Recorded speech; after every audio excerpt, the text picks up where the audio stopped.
Welcome to the Super Breakdown Podcast, where cosmic tales unfold.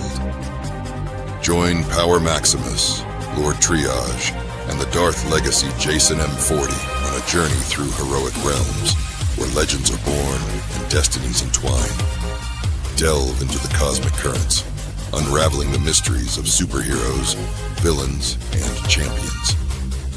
Embrace the cosmic energy that binds us all, and let your journey begin. This is the Super Breakdown Podcast.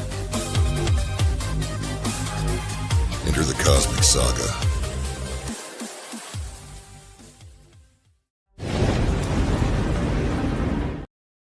We are back with another awesome week of our Star Wars May. Oh man, this is gonna be a good one. Welcome to the dark side. I'm Darth Maximus, everyone's favorite demigod and everyone's favorite Dark Lord, Darth Triage here. What is up, man? How you doing this week? I'm chilling. Another great day. No, absolutely, brother. I 100% agree. I'm feeling the same way. Oh, this is gonna be a good one. We've been talking about this one all month, so I can't wait to get down into it. The character that we're breaking down today, if you guys have not been paying attention, is a fan favorite character, and you know when they say backed by popular demand, that's exactly what this character was. Backed by popular demand. George Lucas, for the longest time, was adamant, nope. After episode 1, Phantom Menace, we would not see this character again. But for some reason, a few seasons into the Clone Wars, he told Dave Filoni, yo, figure out how you can make it work. Bring him back. Figure out how you can bring him back. And thus, we get the return of Darth Maul, which is he's an absolutely amazing character. He's honestly, aside from Bane, like he's my hands down favorite like Sith in general, just because I feel like he was really about the shits too. He was really about the shits. I'd say for me, he's third. Yeah, I mean he's one of mine. He's one of mine. Why do you put him at third? I put him as third because Bane is my first, and then Malgus is my second. Okay, yeah, that's solid. That's a solid lineup. Definitely solid lineup. For me, yeah, I'm good with that. Put Bane first. Second for me is Revan, and then third is definitely Maul. And again, it's also because like these characters were with the shits. You know what I'm saying? They were like, especially Maul. The whole thing about Maul is that he was waiting. He was itching to fight the Jedi. He was like a dog on a leash who hasn't eaten in fucking 2 years with a steak sitting in front of him. He's like, let's go. But yes, Darth Maul is, I think, one of the dopest damn characters, and I feel like they gave him an amazing story. Excuse me, sorry. Yeah, they gave him an amazing story, and I feel like they also gave him a really awesome like end as well. Like in the end, I feel like he went out the way. Like I feel like there couldn't have been a better way. What do you think? So, I think with Maul's journey as a Sith Lord, I think that it made sense for his story to end the way it did.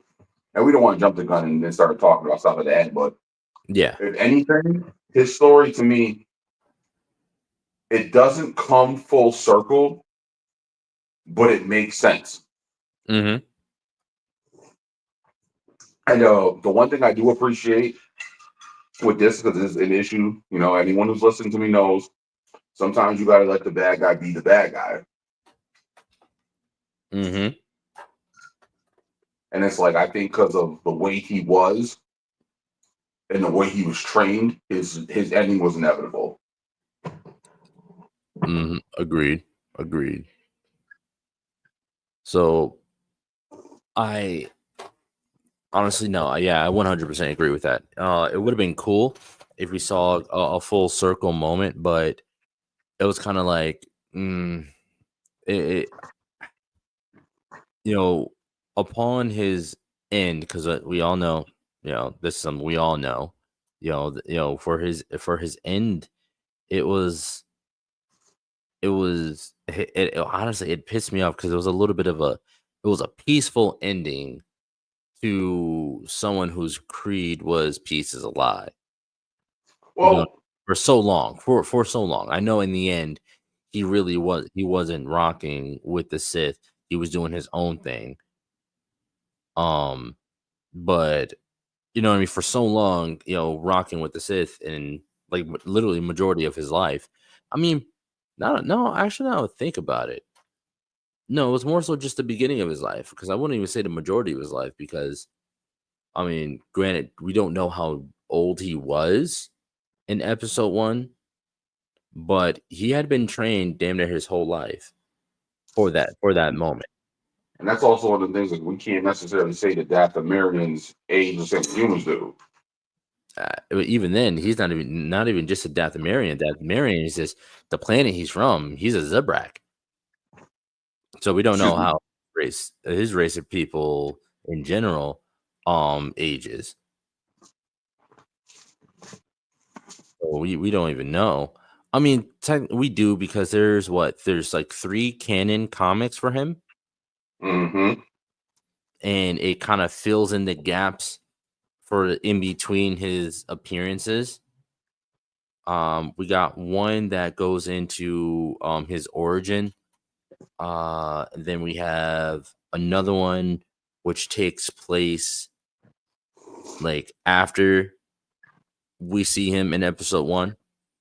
Mm-hmm. And then there's another one that explains like leading up to Dooku's capture and stuff like that. And then again, if you watch Clone Wars, you see the crazy story that plays out with him with the crime syndicates and all that. Well, we'll get into that in a sec. We'll get into that in a sec. Let me break down who Maul is just to give a good understanding of him. So Maul was also known simply as the Shadow during the Imperial era. He was a force-sensitive Dathomirian Zebrak male. So that's a lot. Dathomirian. He's a force-sensitive Dathomirian Zebrak. For those who don't know, they're the ones with the horns around their head, and yes, you've seen it before. He established himself as a crime lord during the reign of the Galactic Empire. He was also known as Darth Maul when he was apprentice of Darth Sidious.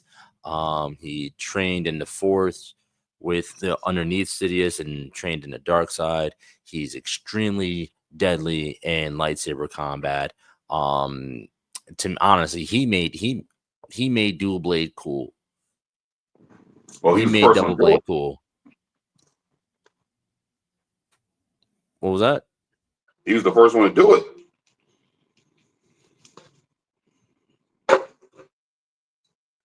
Yeah, you're right. I mean, 'cause technically, the Bane books and shit aren't canon. Are they canon? No, so they're canon. It's just that Maul's the first time we see it. Oh, okay, yeah, the first time we see it. You're right. So like once we saw it, then they elaborate on it. Mm-hmm. You're right. But yeah, so I'm not even gonna get into like where he was born and everything, but he's the son of Mother Talzin, who was the leader of the Night Sisters on Dathomir. Maul also had 2 other siblings, known as the Night Brothers, which is Savage Opress, who we see in Clone Wars, and then what was it? Farrell? I forget what the third brother's name was, honestly. Yeah. But sensing his potential, Sidious took Maul as the apprentice while he was still a child, and anointed him as Sith Master, as blah, blah, anointed by it was like anointed by him as Darth Maul. You know, like we saw when in the films when in Revenge of the Sith when Sidious dubs Anakin Darth Vader. Yeah. But yeah, he was raised to hate the Jedi Knights. And anything light side of the Force, he hated it. You know, desiring to see the Jedi Order fall, Maul trained for the day when the Sith would be able to exact a revenge on their ancient foe. So, we and I love the fact that we do see that. You know, we actually. I feel like this is a character who they actually get to show us from their beginning all the way to their end. You know, we don't get to see Obi-Wan's origin, right? I mean, we get to see Anakin's origin, right? So that's two people. But I mean, and they do eventually end up showing us Ahsoka's origin in Tales of the Jedi, right? It's like the first episode of Tales of the Jedi.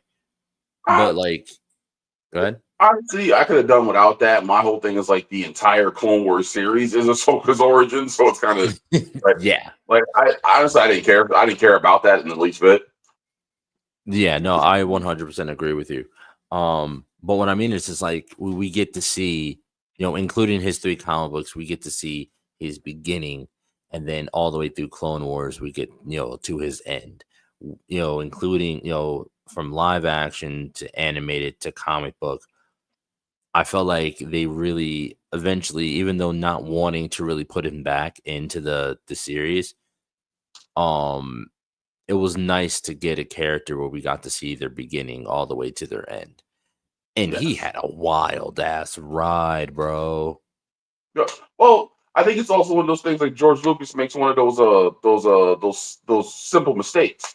He has this bad habit of creating characters that become extremely popular in pop culture, from their style to their look to the way they carry themselves, and they have the least amount of dialogue. Shit, if you ask most people outside, if it's not a Jedi or someone who wields a lightsaber, the most popular character in Star Wars is Boba Fett. Well, excuse me, was. Boba Fett had fucking 6 lines of dialogue in the first movie he's in. Yep. And maybe Maul only had like what, 3, 4 times. Yep. Overall, it was like 15 minutes of the film that Maul was in, and that's including the battle in the end. That's a perfect example. Like, he just has this habit of creating these characters that become so culturally iconic that people want more of them, and then they retcon the story by bringing said character back. And I think Maul was a perfect example of doing that and doing it well. Like, Maul to me is the ultimate fan service that did not fall flat. Ooh, I like that.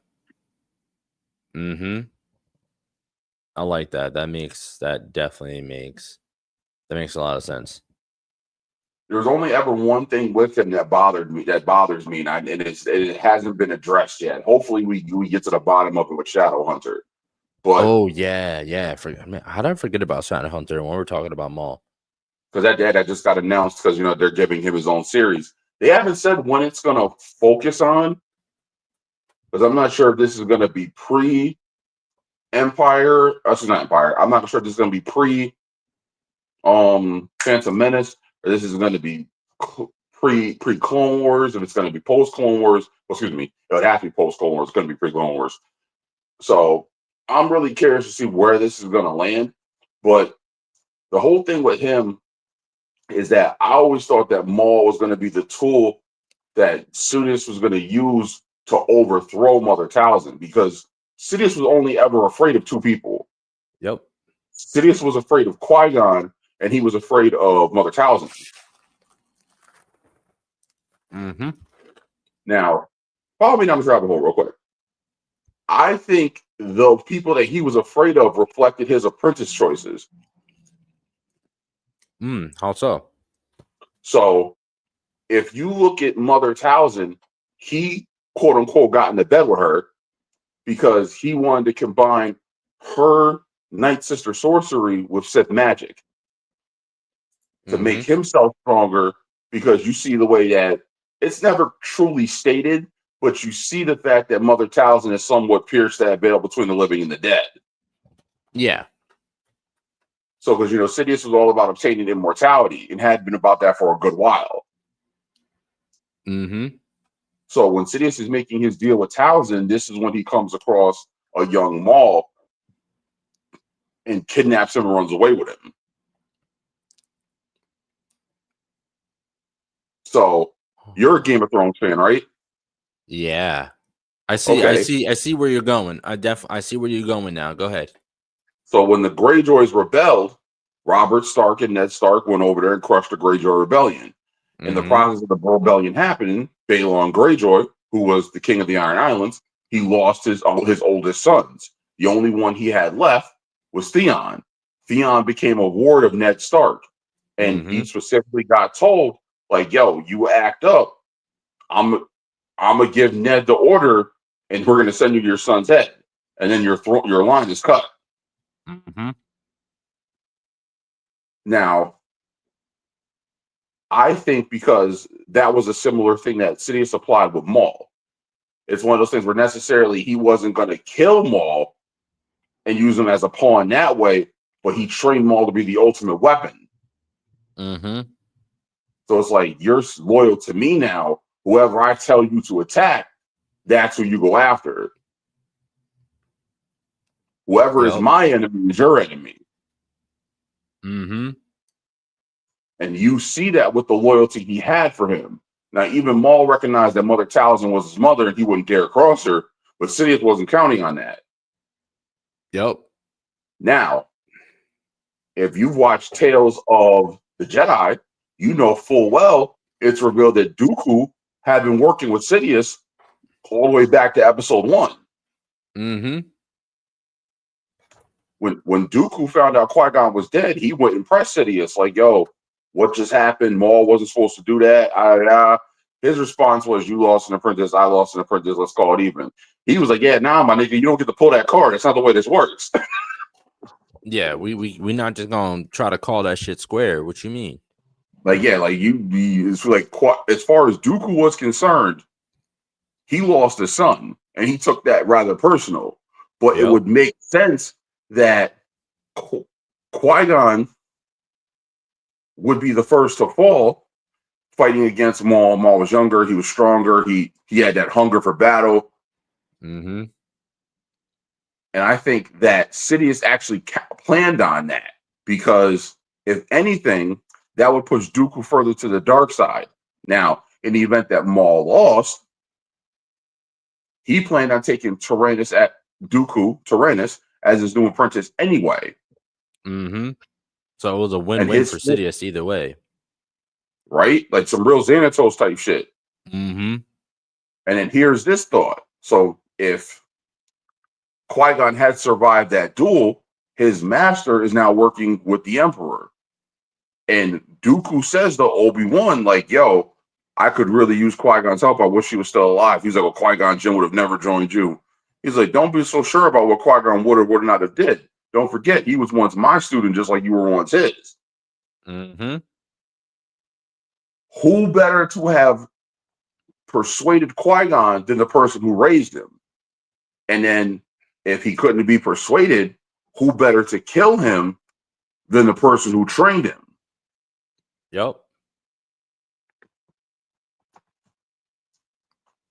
No, I absolutely.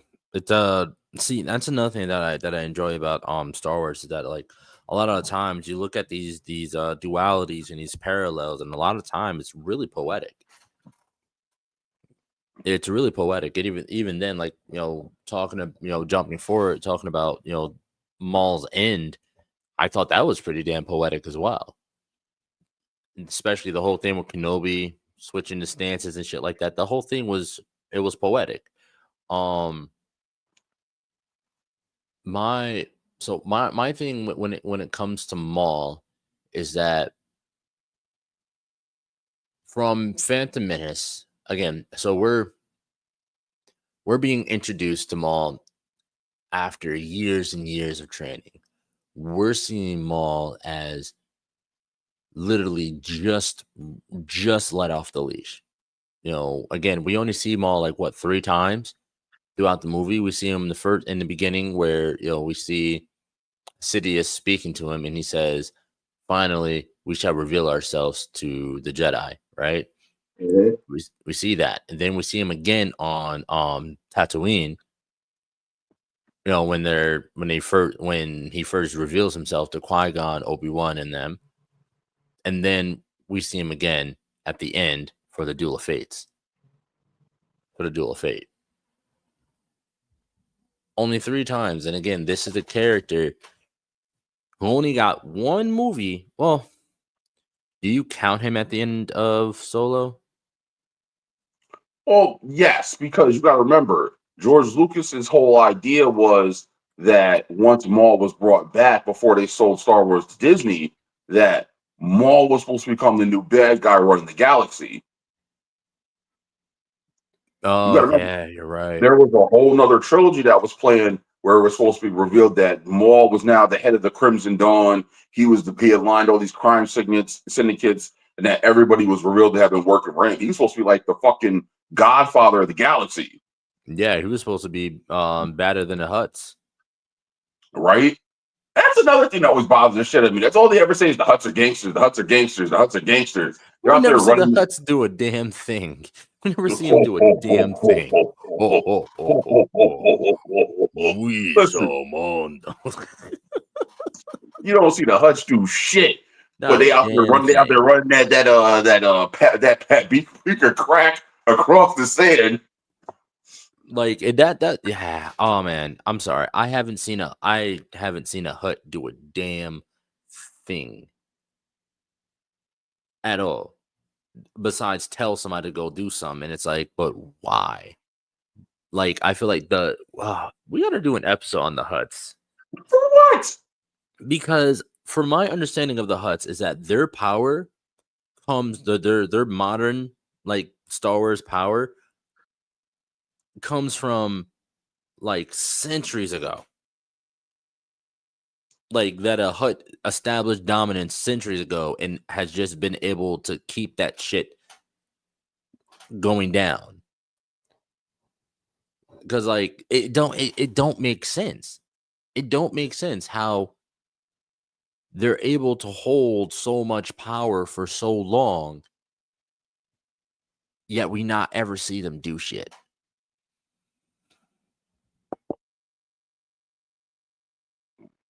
On the other hand, we got characters out here like Maul, Boba Fett, and shit who are actually making moves, taking down whole ass syndicates and shit like that. But Jabba's is the strongest shit when the fat asses just sit there, eat food all day and look slimy. I don't know. I need answers. I need it to make sense. I need somebody to Hey, make it make sense. nigga, you seen Goodfellas? You Yeah. know, Paulie Cicero might have moved slow. That's because Paul didn't have to move for nobody. I mean, maybe it's It's that true. similar principle. But also the thing with Maul is that, like, because like unlike other Sith, is that Maul was trained from damn near childhood to be a weapon. Like from Mm-hmm. his style of combat to the way he used the Force. He's a very offensive fighter, very acrobatical fighter. He was a master of Form 6, and he actually learned Form 7 by the time the Clone Wars had rolled around. Mm-hmm. Yeah, because at that time, like, he had lost one half of his saber, and he was using his one half of his original saber until his first battle with his first rematch with Obi-Wan with him and his brother Savage, Mm-hmm. and then he ends up losing that, and during that battle, and then they're honest. It gets crazy. There's so much. There's so damn much to this because this involves this involves the person that we talked about last week, Miss Asajj Ventress. It involves Dooku. And it all really boils down to like revolving around his brother Oppress. No, Savage Oppress, and like the way that Ventress and Dooku were using him against each other to the point where he went back and was like, "Mama, these niggas is bullying me. I need help." "Oh, well, honey, just go find your older brother. Go find your big brother. He'll handle it." That nigga dead. No, he's not. No, he's not. He over here. And then he takes the trip to find and it's revealed that his brother is none other than Maul. He finds him in a cave. He's gone like mad. His horns have grown out and shit like that. Like he's like, how would you describe him in that cave? So I would take Maul in that moment. I would take Maul almost as someone who has been in solitary confinement for years. Like he hadn't seen the sun. He was surviving all in his own filth. His mind had become warped from the pain and the disparity of the situation. It's like he was literally pushed to the edge of sanity, and by all technical terms, probably fell off that ledge. Yeah, because it was Mother Talzin's no pun sorcery intended. report, which righted him back to his His right true north. mind. Yeah. So once that happened, that's when we got to see him get back to that hunter that we know and love. And if anything, that's the one word I would use to describe him best, is that Maul is a hunter. Mm-hmm. No, I think that's perfect. I think that's a perfect description of him. You know what sucks, man? It would have been really dope to be able to get someone who actually had played Maul onto the show to interview and talk to and ask questions and stuff like that. I tried, I tried, but unfortunately, it just didn't work. I didn't get a hit back from anybody, so I'm kind of sad about that. It would have been nice to either Ray Park or Sam Witwer or anybody else who has an extensive understanding of Maul on a deeper level than someone who's just watching.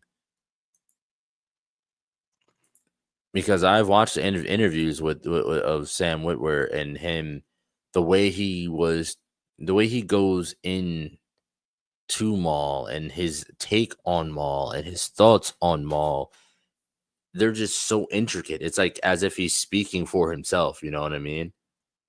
Well, that's the one of the things with the voice acting and becoming a character. Like some people are notorious for voice acting characters, and some people truly embody those characters. Like we all know, we're talking about Star Wars.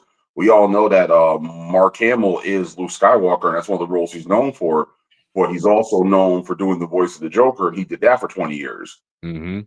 So it's like, and if you see him do it, where he's like giving like little renditions of his voice or making his laugh, like you can see he's embodying that character. Like I would put him in argument as far as like being one of the best to ever play that character, and he just did the voice work. But that's just like Kevin Conroy, may he rest in peace, and his portrayal of Batman.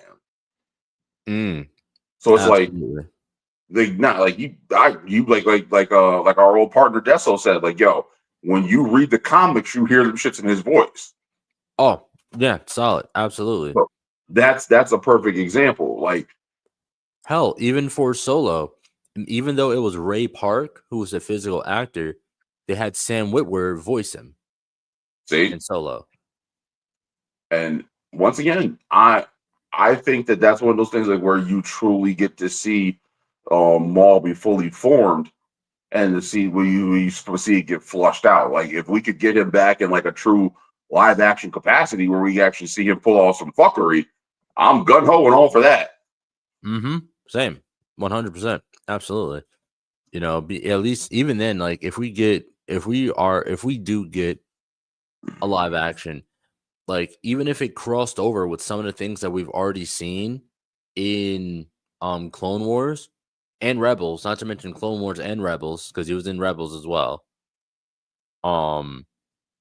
I think that would be really, really dope because yeah, no, some of the shit that he did in there in Rebels alone, oh man, I have to say the Clone Wars has some of the sickest damn lightsaber battles of Star Wars.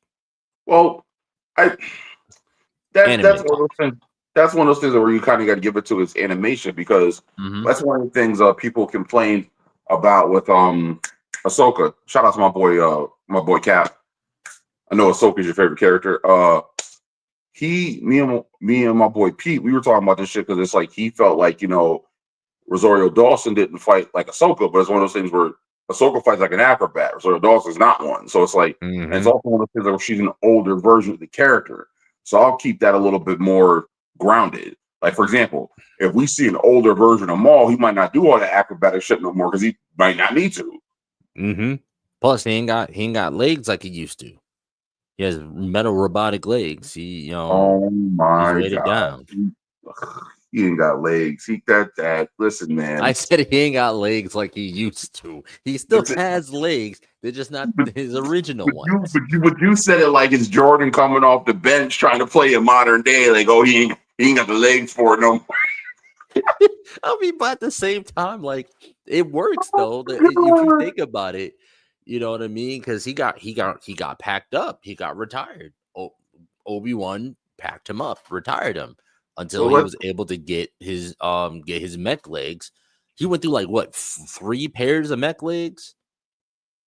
Yes, as far as I know. But let's get back to that real quick and the situation which caused that. So Sidious sent, and this is also the one thing, like in hindsight, it kind of doesn't make sense to me because Sidious was tracking Padme for I almost said the Gungans for the separatist movement, right? Because they needed the Queen's signature and everything to make the whole blockade and everything that they were doing to make everything they were doing legit, right? So this is the one part that kind of never made sense to me because he does track them down, but he tracks down Qui-Gon. And then like he attacks Qui-Gon. They have the whole like brief duel, whatever. Because it's like, mind you, he almost turned Anakin into a fucking speed bump. Like he was gonna run Anakin Skywalker the fuck over and not think twice about it. that shit really seemed personal, bro. Like like in hindsight, like I never paid that no attention till I was older. I was like, yo, he's gonna run him the fuck over. Like just there you go. That's the roll credits. End of the movie. End of Star Wars. Roll credits. No Vader. So the whole thing is like if you look at things from that perspective, right? It's like, okay, if he had killed Qui-Gon, he still would have to deal with Obi-Wan, and if he killed Obi-Wan, then he has to take Padme off the planet, right? So when we see him again, the whole thing was that his target was Padme. But he winds up getting into the duel with Qui-Gon and Kenobi. Excuse me. And then when we see him in his duel, this is where we get to see him fend off 2 Jedi at once, which was right there putting him on fucking top tier villain level because we never seen no shit like that before. A master too. A master right? in a very well seasoned well, he was a Padawan, right? Yeah, he still has braid. Yeah, he was Kenobi was still a Padawan. Yeah, because he defeated a Sith, they bumped him up. They ranked him up. Oh yeah, he didn't a knight. Yeah, he automatically became a knight. He didn't go through the trials because he defeated a Sith. So here's the part that kind of confuses the shit out of me, right? The whole thing was supposed to be that he was supposed to be there to get Padme. Now, in the event that he had got her and brought her back to to Naboo, well, they were on Naboo, but if he had brought her to the Separatists, like, what exactly would have unfolded from that? Yeah, like how are they going to force her to sign? But here's the thing: you got to remember, they wouldn't have even had Padme. Oh yeah, it was her handmaiden, right? Correct. Mm. Mm. Damn, that would have just kiboshed the whole thing. Because I imagine he's like sitting there like, all right, sign it, do it. I mean, I and just look at it, and she's just like, yeah, guys, I'm not, I'm not Padme. Yeah, no, that's not me. It's not me. I'm the handmaiden, guys. And they're just all sitting there stuck, just like, oh, what the fuck do we do now? I kind of feel like that would like had everyone kind of stuck in that moment. Like, well, damn, we just killed 2 Jedi and a little boy just to get her here. What do we do now? What do we do now? We just kind of like wasted our resources and kind of like showed our hand, and we ain't getting nothing for it. We ain't getting nothing for it. Damn. That So, that would have been funny as shit to see. so the one thing that actually I will say that would have came from that is that Maul actually got to test his skills, and we actually got to see just how he had to prove just how lethal he was. Because killing Qui-Gon is what cemented him as, it was just cemented him as next in line in his mind. Just like the whole thing with Anakin Skywalker. Anakin Skywalker's issue was once he lost his hand to Dooku, he realized it didn't matter how long he quote unquote trained. He was like, his training will never match the experience of actual combat against someone trying to kill you. Yeah, absolutely.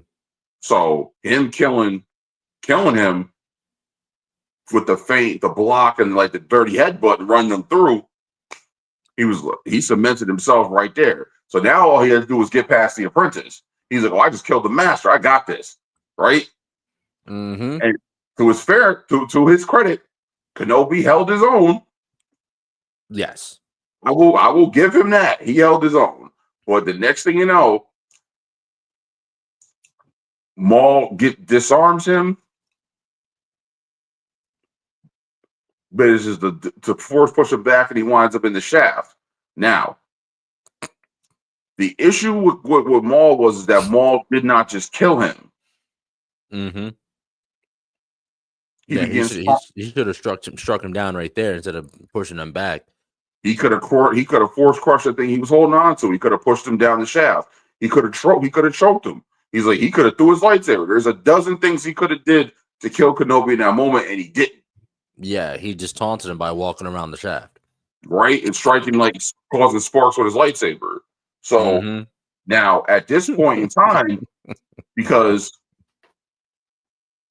Maul had kicked Kenobi's lightsaber down the shaft. So he figured once again, he's disarmed, but a Jedi's true weapon is not a lightsaber. A Jedi's true weapon is the Force. Mm-hmm. The lightsaber is just an extension. Exactly. Kenobi had already realized, oh, he's completely forgotten about Qui-Gon's lightsaber. No, that's why he looks up over to the right, sees it sitting there, and then like you slowly see it wiggle, and he pulls that uses the Force to enhance his body and strength, pulls himself up, does that flip over him, catches a lightsaber in midair, it just comes down, just straight across, clean. Cuts them all in half. Now, it is said that George Lucas had always planned him to be a one-off villain. That's the reason why he died the way he did. That's why he cut him in half. Because so that nobody way else could bring him back. Could resurrect him, yeah. Now, excuse me. I always thought it was crazy that he thought that he created a character that was that cool and thought that there would not be more demand for him. I always thought that was weird. I'm not gonna lie. Yeah. But I guess hindsight is 2020. I see. My thing is, I think more so what the problem was. George Lucas is from a time where you made a film, and that was it, right? That the fan base didn't really dictate too much what happened in films or dictate too much what happened in franchises. Like you made a film, that's it. Listen, you But tell that to Savant and bring him back Tommy Oliver. yeah, No, it's there. It just depends. But yeah, no, I hear what you're saying. I hear what you're saying. yeah. And so what ended up happening is he got to a point where, it's modern day. We all saw what happened with Sonic, even though it was far after. But, when the fan base speaks and you have such a large and like devoted fan base like Star Wars, when the fans speak, you gotta hear them a little bit. You gotta hear them. And I think it got to a point where initially he was like, nope, he dead. That's it. But as time went on, he started to realize, oh, like the fans really mean something here. Like at least nowadays. Right. And that's why he went to Dave Filoni and was like, go listen, figure it out. I'm gonna hand this to you. I'm gonna task you with figure out how to bring Maul back and make it good. Sorry, did I jump ahead of you? No. So as far as that goes, it's like, what I mean? If anything, they were able to flush out his origin more because of the whole thing with his unique body chemistry. Like Maul has two hearts, which also help him to survive. And it's like the whole thing with him being able to live in the circumstances that he was, scavenging and surviving. Now, once again, we're not going to go back to that dark place that we went to in the last episode. But the whole thing with the Sith is their biggest thing is taking things from them. And the most important thing that is that if you take a Sith's life, then if the death, they have nothing. So the whole thing is always fight. You're always fighting for survival, because if you don't survive, then you're nothing. And it's like that was Maul's whole driving force. Like there's prequel stories from comics to some of the books and legends where Maul got sent on missions and stuff he did for Sidious, and how there's a whole thing where Maul had to go to this planet where they were having these cage fights, and one of the people Maul encountered was a Force user, and the Force user was actually very, very powerful in the Force. So Maul challenged him to a duel. One thing led to another. These dudes started getting the upper hand. Maul started to think to himself, like, if I lose, he was like, I'm useless to my master. If I'm useless to my master, then I'm nothing. He's like, I won't be nothing. And he flies into the most violent rage and just dismantles this dude. And they were fighting inside a cage that actually blocked him able to use his lightsaber. So Maul crushes the cage with the Force, summons his saber to him, turns on, and dices this dude like fucking cheese.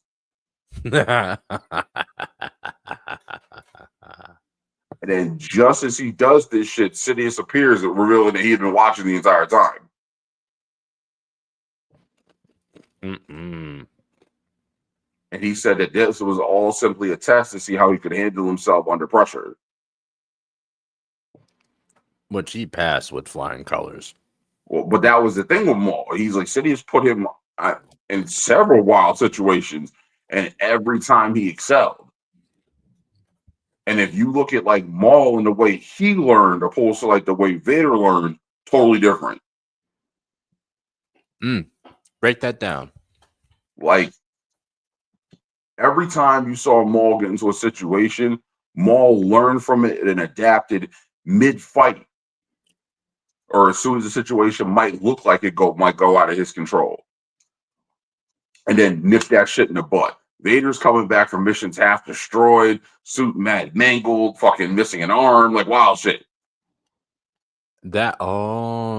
You're right. You're right. I never thought about that. Yeah, like if you read the Vader comics, every time you turn around, Vader's suit was fucked up. Mm-hmm. Excuse me.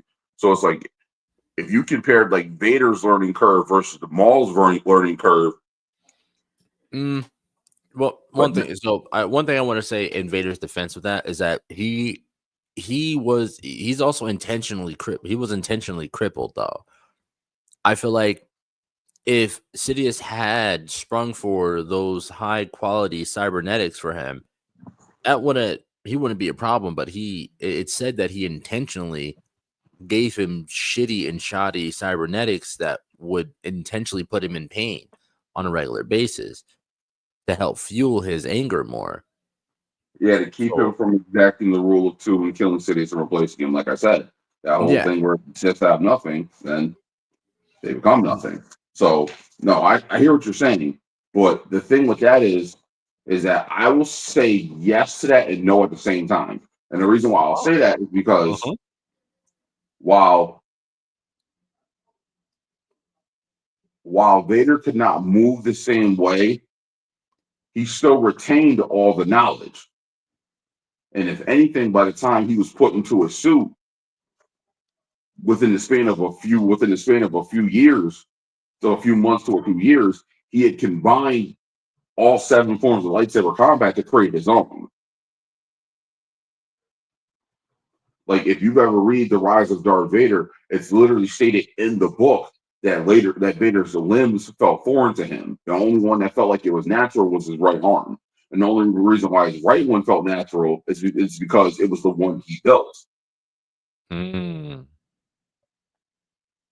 if you ever watch Rogue One, like that scene where he's coming down the hallway, you'll notice he never switches saber hands.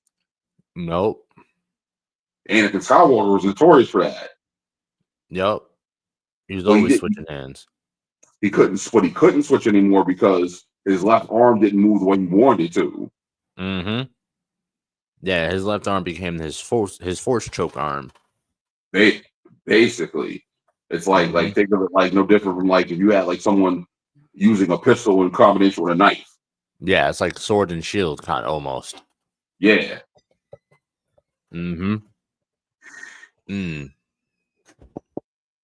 As opposed to, like I guess I get what you're saying. I get what you're saying. Vader goes into a mission. Yeah, he succeeds, but he gets his shit kicked out of him a little bit. Maul goes into a shitty situation. He succeeds and is super triumphant. Like hella triumphant.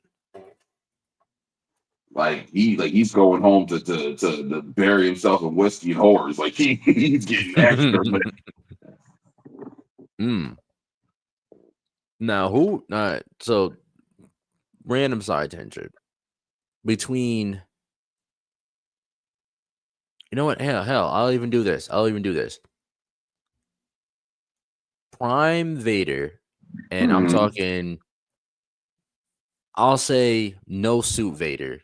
I'm talking just before fucking the battle, before his battle with Obi-Wan on fucking Mustafar. The Battle of the Heroes, as they call it. Yes, the Battle of the Heroes. Yeah, yep. Versus Maul in his prime, and who do you think's coming out on top, Anakin or Maul? Oh. So, but here's the wild part. So Anakin's fate in losing his limbs is actually a direct result of his obsession with Maul. Really now? Yes. So there's a canon story, comic-wise, called Kenobi and Anakin.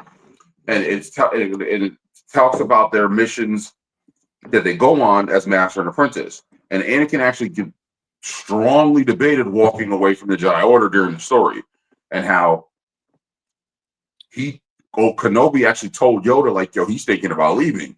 And he goes, well, if he leaves, he leaves. There's nothing we can do to stop him. But Kenobi goes, if he leaves, I'm going with him. He's like, I made Qui-Gon a promise and I tend to keep it. And he goes, well, you understand what that means, and he meant that you do. You know what I mean?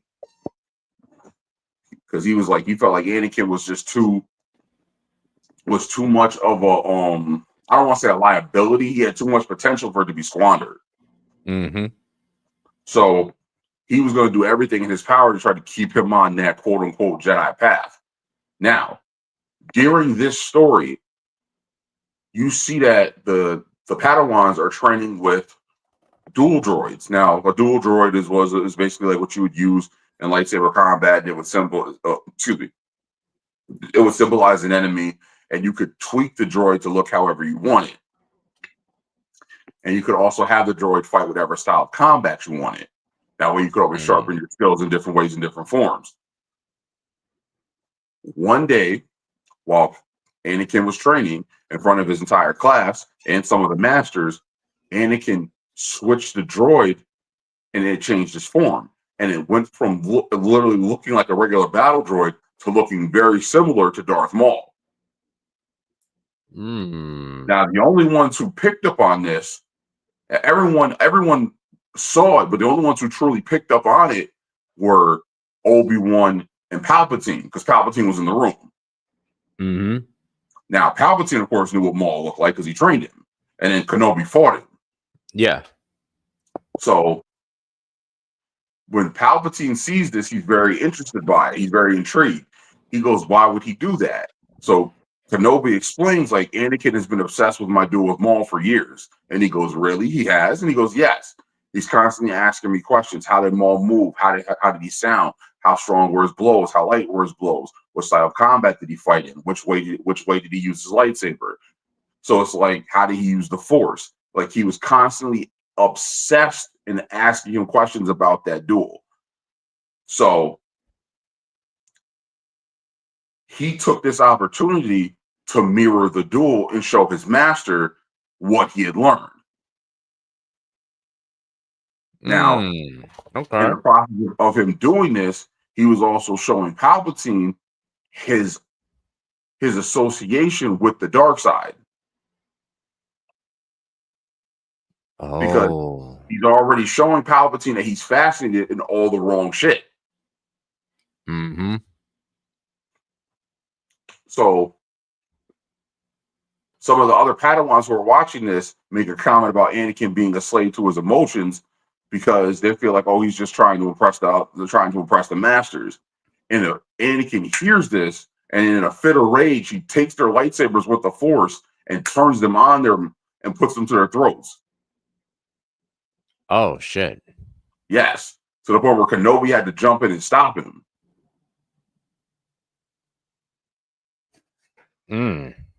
Damn. Now, once again, Sidious Palpatine is seeing all this and is highly intrigued. Once again, all he's doing is showing how much closer to the dark side that he is than everyone thinks he is. Yeah. Now, this is all relevant to the duel with Maul and Kenobi, and then later with the duel with Anakin as Vader with Kenobi. And the reason why that is because Anakin was constantly asking him questions about the duel. So Obi-Wan told him in detail how it started, what happened, and how it ended. So he told him what he did. So that's why, if you watch Revenge of the Sith, when they're dueling on the lava bank and he jumps to the what's I'm looking for? He jumps from the hover pad up to jump over top. So what he does, he tries to use Kenobi's move that he used coming out of the shaft. When Kenobi pulled himself up, jumped over with the flip, called upon his saber and landed and cut him in half. Anakin tried to replicate that from the hover pad to jump up to that, that landing, but Kenobi saw it coming, and instead of letting him complete the flip and land behind him, Kenobi caught him in the air, and that took off his legs and his arm. One sweep, one clean move. It wasn't two, it was one. He just and he was in 4 pieces. Yeah, no, I remember that moment very, very, very, very clearly. And all right, so now I get what you're getting at. Why his obsession, because he saw that moment as a moment to you try to use his master's move against him and failed. Damn. Wow. So yeah, no, I get what you're saying now, and in turn he ended up the same way Maul did. Shit. Damn. I don't know. So for me, and again, this goes back to what I said before about a lot of parallels within Star Wars and how a lot of the time it's poetic. And I hate to talk about Bruno in this situation, but that was something that the originals were lacking so heavily. There was nothing poetic about it. Like, the parallels that they drew were so blatant that it was, instead of paying homage, it was like, oh, you're just copying at this point. You're just copying at this point. So no, I definitely get that. And with a character like Maul, I feel like I need, like, yes, I feel like we've gotten his end, but there's a lot of time from episode 1 to the end of what was it, Clone Wars or Rebels? I can't remember which one he met his end in, but there's just so much time in between there that they can touch on, from the time from episode 1 to where Savage Opress finds him in the cave. We see his ascension to head of, what was it, Night Watch, and with his Maudalorians and shit like that. We see that. Speaking of that, let's take a quick break.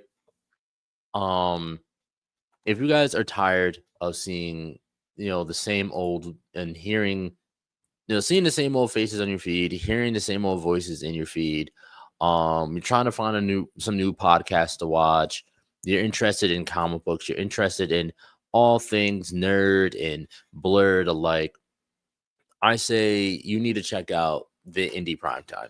The Indie Primetime is a collective of Black-owned and operated podcasts that are here to bring you the latest and freshest news within both mainstream comic book and blurredom and nerddom, as well as indie comic book and blurredom and nerddom. So if you guys are into, and it's all unfiltered, we all have the most filthiest mouths that you have ever seen in the world. But if you're definitely you're trying to get something new into your feed, something new into your timeline, some comedy, as well as highly informational, I suggest checking out the Indie Primetime. But hey, don't take it from me. Let's hear what they got going.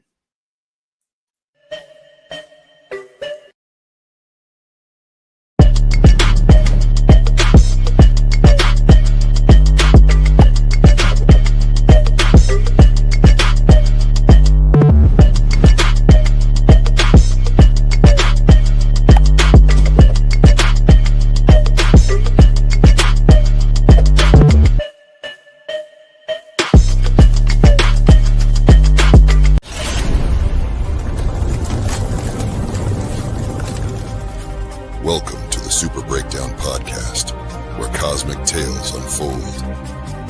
Join Power Maximus, Lord Triage, and the Darth Legacy Jason M40 on a journey through heroic realms where legends are born and destinies entwine. delve into the cosmic currents, unraveling the mysteries of superheroes, villains, and champions. Embrace the cosmic energy that binds us all, and let your journey begin. This is the Super Breakdown Podcast. Enter the cosmic saga.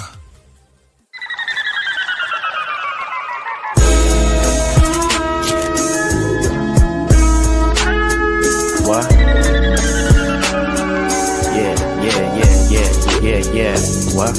Understand I got a lot on my mind, a lot on my chest. Starting a war with these stars, you won't get far. This is the way you play a game of life or death star. So far removed from the drama, we don't notice harm, but won't hesitate to shed a light like a Patronus charm. With mischief managed, troubles at a disadvantage. Must be something in the water, dip your toe because you know it's warm. Where can you find another show with such a fine cast? And if you try to box them in, they playing Minecraft. And basically the sum made up like you define now. This crew's the best and it figures like a line graph. I'm Mary band like the words I do. Level-headed, you don't have to have absurd IQs. They know you can relate because they're nerds like you. With their help, you'll see the world from a blur's eye view.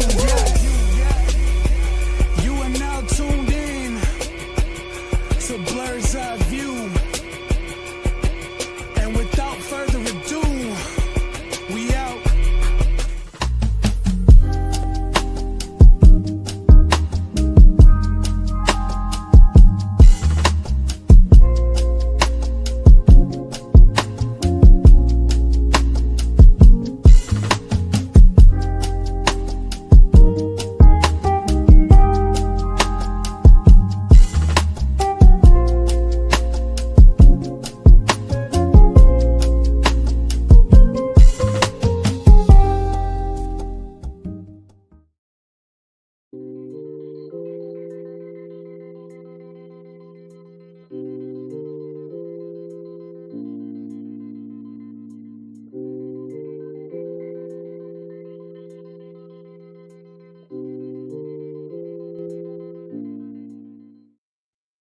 Right, and we're back.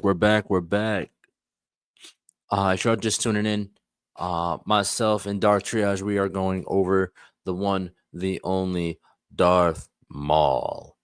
We were just going through last few things we touched on with the character was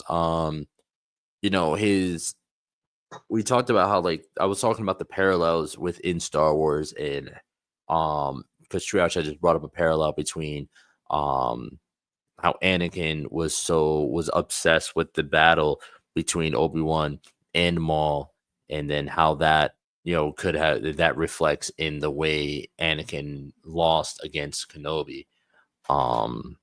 Which honestly, it's a fucking direct parallel. His interest in Maul in that fight led him to try to do some shit that he wasn't ready to do, and cost him an arm and a leg.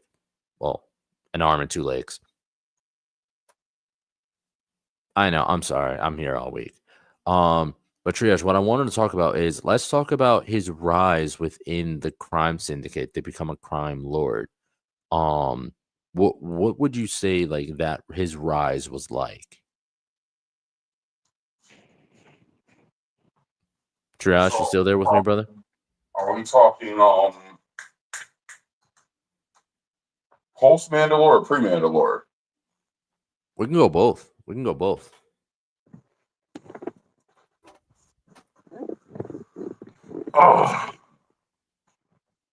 So if we're talking post Mandalore, Maul winds up after Maul reunites with Savage Opress. He goes to try to settle a score with Obi-Wan Kenobi. In the process of doing so, he comes very close to killing him, but Ventress intervenes and winds up getting in the way. So from there, Maul sets it upon himself to do what he can to rebuild somewhat of an empire. Thus, he can have the force he needs to strike out against his enemies. This winds up leading him to Mandalore, because he finds out that the Mandalorians, who have been, how can we say, divided by conflict, he winds up rallying with them against the actual true leader of Mandalore,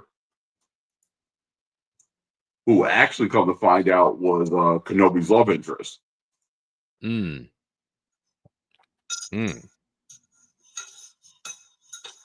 What was her name? I'm trying to remember her name. Why can I not remember her name? Because she was what, Bo-Katan's sister, right? Her older sister, yeah. Yeah, Bo-Katan's older sister. Bro, why am I drawing a blank on her name? Because he ends up killing her In front of Kenobi. Yeah.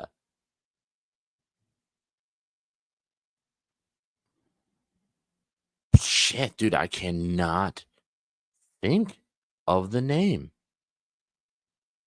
Anyways, that's neither here nor there. Bo-Katan's older sister. Yeah. Yeah, I'm sorry. I didn't mean to interrupt. Go ahead.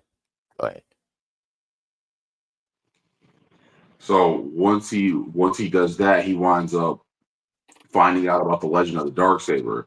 And that's where things get really interesting. Mm-hmm.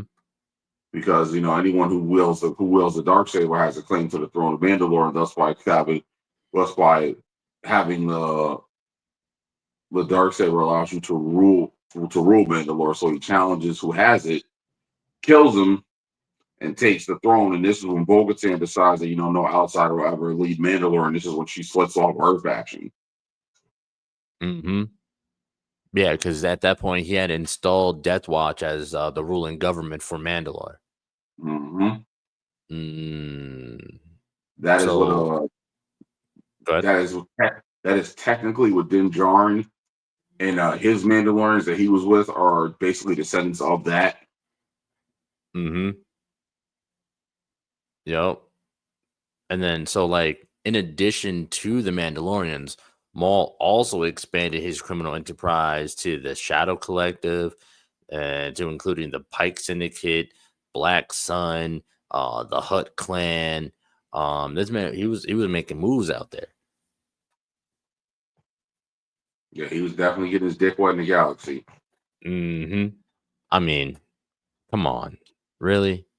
I was just saying. Don't disrespect him like that, man. Don't disrespect him like that. You know full well this man can't get his dick wet no more. And you want to say that? I just find that highly insensitive of you as a man. How would you know he can't get it wet no more? How do you know? He ain't got one anymore. How do you know? Thank you, Kenobi.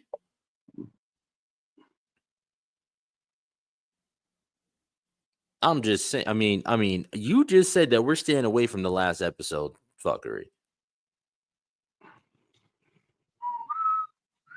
So you tell me, how is a man that ain't got no whole lower half of his body getting his dick wet in the galaxy?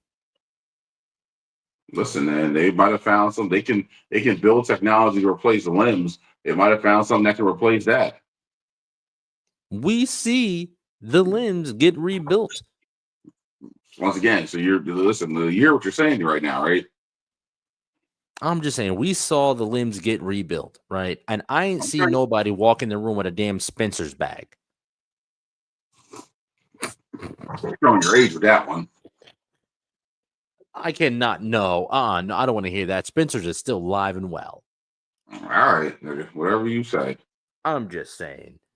There you are, just saying. Shenanigans, fuckery, wild shit. Wow, man, you're the one being disrespectful for a man who can't get his dick wet in the galaxy. Once again, I'm asking you, how do you know what's going on in that man's pants? For majority of the time we see him after he dies, he's not wearing pants. That's a bold assumption. He's not wearing pants until he gets his new legs put on when Death Watch pick up him and Savage after I think either the first or second fight with Kenobi. because Savage Press gets his arm cut off, and when they're fleeing, Maul gets one of his legs shot off. Mm-hmm. So he wasn't wearing no type of pants until then. You're saying Death Watch went out their way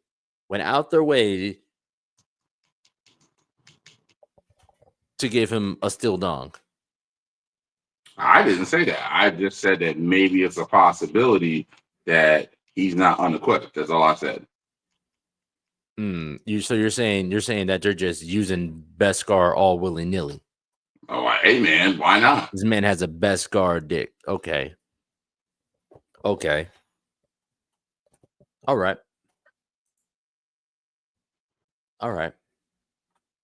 Hidden lightsaber? What?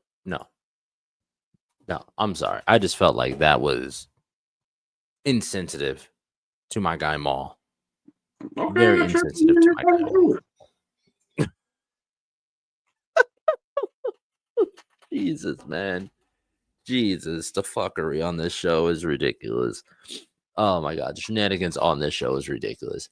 But yes, he was working everybody. He was working everybody. However, though, as his power increased, Maul became a threat to his former master's plans, which resulted in a confrontation that concluded with oppressed dying and Maul getting captured by Sidious. And then after escaping with the help of his Mandalorian super commandos, I'm calling them the Maul-Delorians, Maul resumed his reign on Mandalore until he was overthrown by the Grand Army of the Republic. Yeah, so my guy went through a lot. He went through a lot. He went through a goddamn lot. Now, within this time, I wanna think about his mind state, his mental state in that moment in time, because he was raised from a child in the ways of the dark side, and then him thinking that he was about to be the next big thing within the Sith, that you know what I'm saying, and then just to be kind of just discarded like that and forgotten like that, and then to be out there on your own like that, then I feel like that's what made him so such a problem later on, even after, actually, no, even within this whole thing of him growing within the crime syndicates and shit like that, and taking over Mandalore and shit like that. That's what made him so savage, because like you said earlier, it's if you don't have power, then you have nothing, because in the Sith Creed, what is it?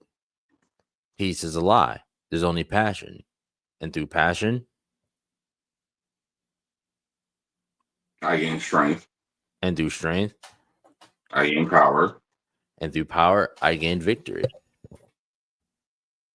So broken. Exactly. And so all he knows is how to get stronger and to survive. And the stronger you are, the more likely you are to survive. And another thing that is a major driving factor for the Sith is revenge. So, for a moment, his entire, I feel like he was using the Sith, creed and training and shit like that for his own, in his own right, kind of. I feel like he had split off and had it was his own faction in a way. You know what I'm saying? And he really could have been the next big problem.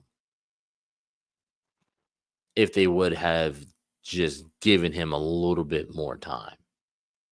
Because, like, all right, Sith want revenge. Who do they want revenge on? They want revenge on the Jedi. Yeah, he did too, but now he want revenge on one specific Jedi. Any other Jedi coming his way, it's just they gonna catch it just to catch it because they're Jedi and they're in his way, right? I feel like he really could have. I feel like if Sidious would have chosen Maul, like outright, been like, "Yo, you're that nigga. You're the one I'm choosing that's going to get strong enough to kill me and take over." If he really did that, how do you think the events, this entire event would have played out? So if we're going, okay, first of all, we're also assuming that if that's the case, that Maul still kills Kenobi. Not excuse me, not Maul still kills Qui-Gon, but that would also mean that Maul kills Kenobi.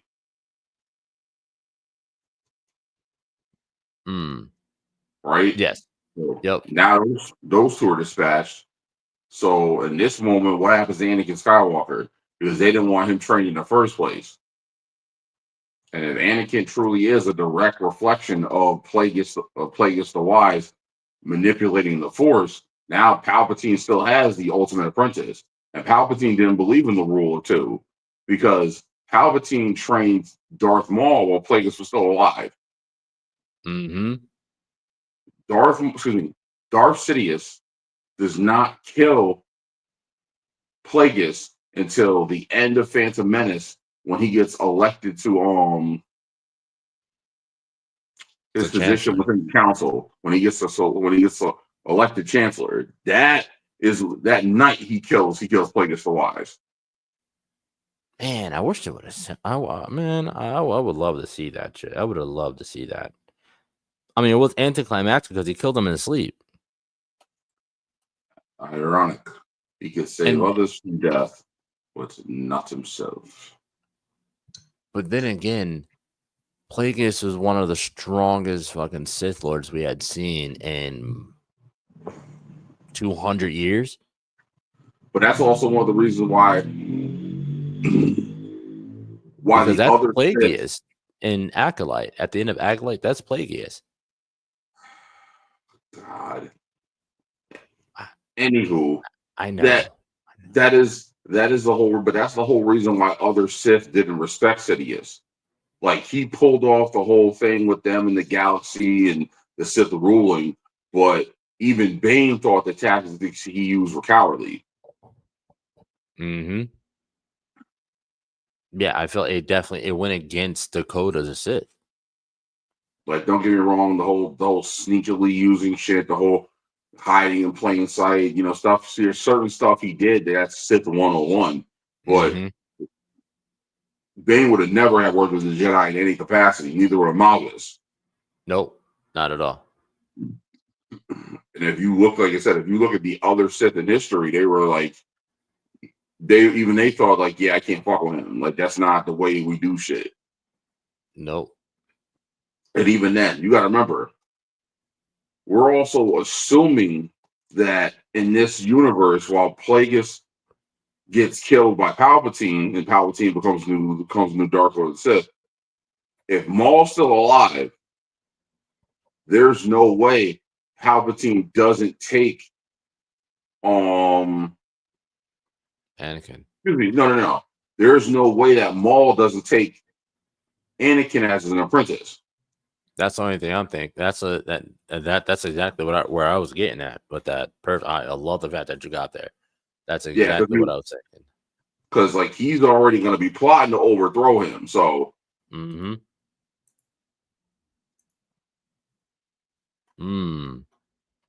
Wait. Okay. Hold on. So my question is: at that time, does Palpatine know of Anakin? Or during the Phantom Menace? Yeah. So from what I understood, yes.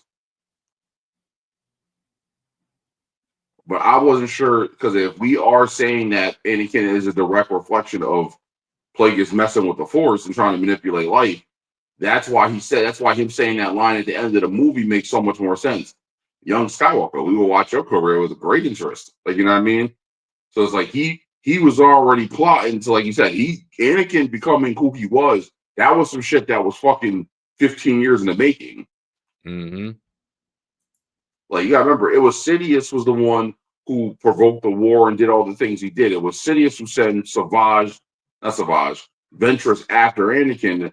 It was Sidious who had Shmi Skywalker kidnapped by the fucking Tusken Raiders. Like, he was manipulating Anakin since he was a little boy.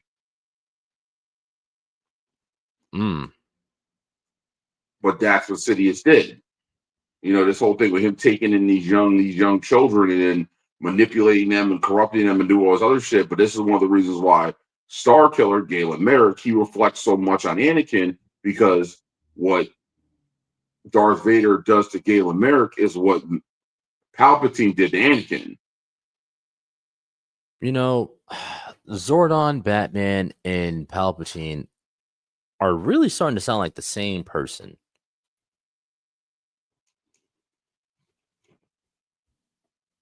They're really starting to sound like the same person. But this whole them grooming young children type shit. Yeah. 100%. To do their bidding, so they don't get their hands dirty. Well, the whole thing with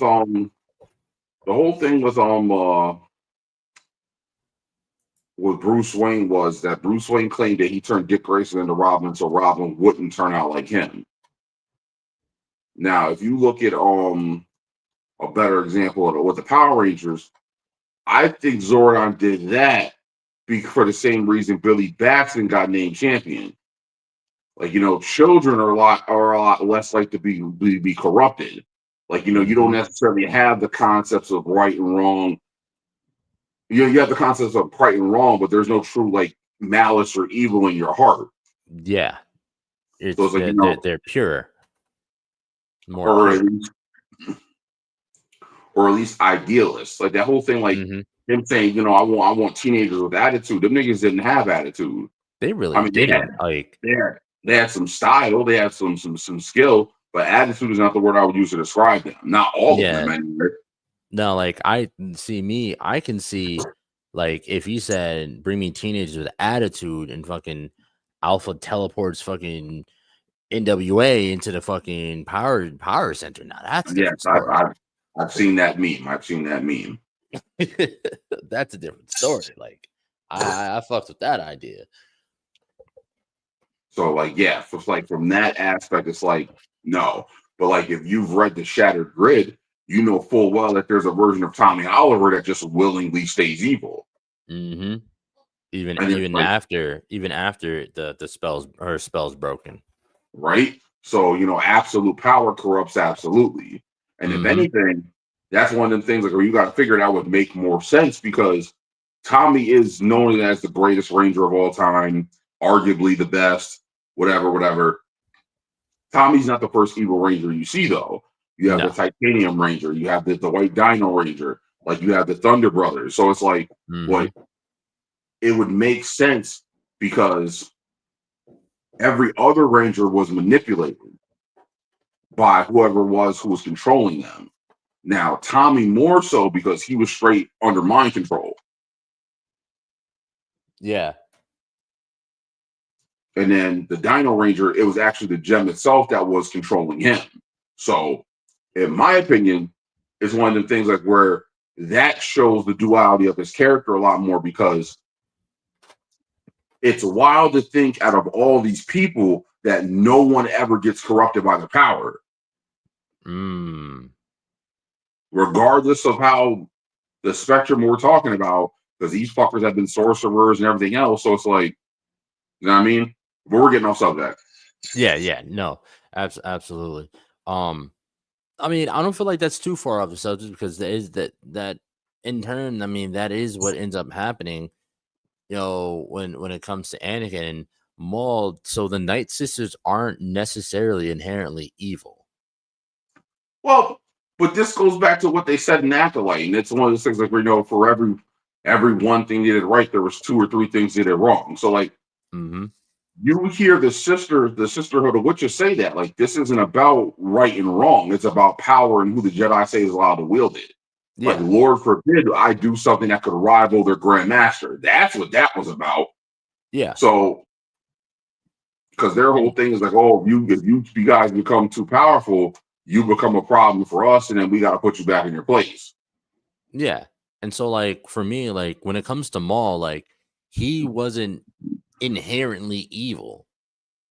You know what I mean? He was corrupted by Sidious. He was kidnapped and then corrupted by Sidious. You know, because he's essentially he's a Night Brother. You know, he's a child of Mother Talzin. So I know I just don't see. More so like I see it as him not necessarily being. He's not evil off the start. You know, he's not raised to be evil until Palpatine takes him. And then, like you said, absolute power corrupts absolutely. In that moment in time, Sidious had all the power over him. He's a child. He's on his own. He has no longer has any of his family there to help him out. And he's stuck with somebody who's... Go ahead. Let's also talk about the thing that makes his childhood so much different is the fact that he was also trained from childhood to be a Sith. That means that he was denied food for days on end, and not only had to use the Force for sustenance. That's the tattooing of his skin and the rituals that they did, because that's what those black marks are. Those are tattoos. Yep. Like, let's not forget the way he was trained in combat. Like, you know what I mean? From his combat wasn't, oh, I'm going to teach you forms. Like, no, you're going to be taught to survive.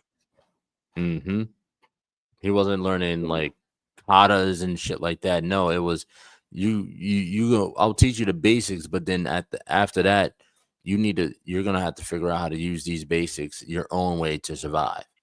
And I feel like that's also what made him so unpredictable. And my Ivan Drago voice, if he dies, he dies. Yeah, absolutely. 100%. I'm pretty sure that's exactly what it was. Because Palpatine was like, if he dies, he dies. I'll just find somebody else. Like this man Palpatine was, in fact, like he was really a menace. He was truly a menace. Like, as cowardly as some may have seen his workings, he still won. Well, my whole thing is like with that is like it all depends on what you define winning as. And it's like, did he achieve his goals? Yes. Did he accomplish them through the traditional means of what he was supposed to? Did he follow the guidelines? Yes. Did he handle the situation like everyone before him would have? No.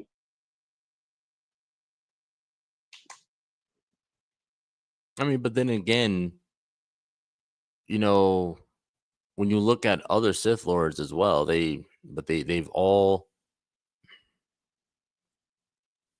My thing about Sidious is I guess what I'm trying to get at is that, like, he achieved his goal.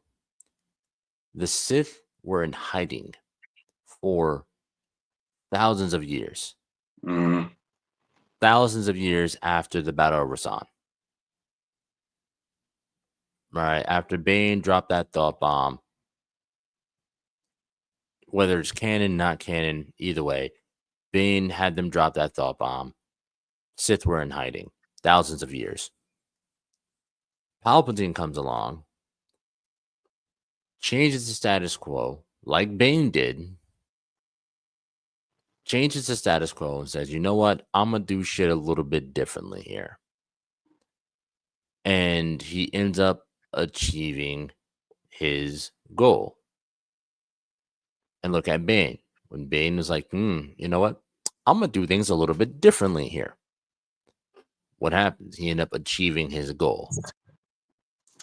But the wild part is like, that's not just Bane. That's that's other Sith too. That's Revan. That's Revan. That's Malgus. There's a lot of people that rule quote unquote applies to. It's just that Palpatine came close to quote unquote eradicating the Jedi, but that's the mistake that everyone makes also, is that you can't eradicate the Jedi.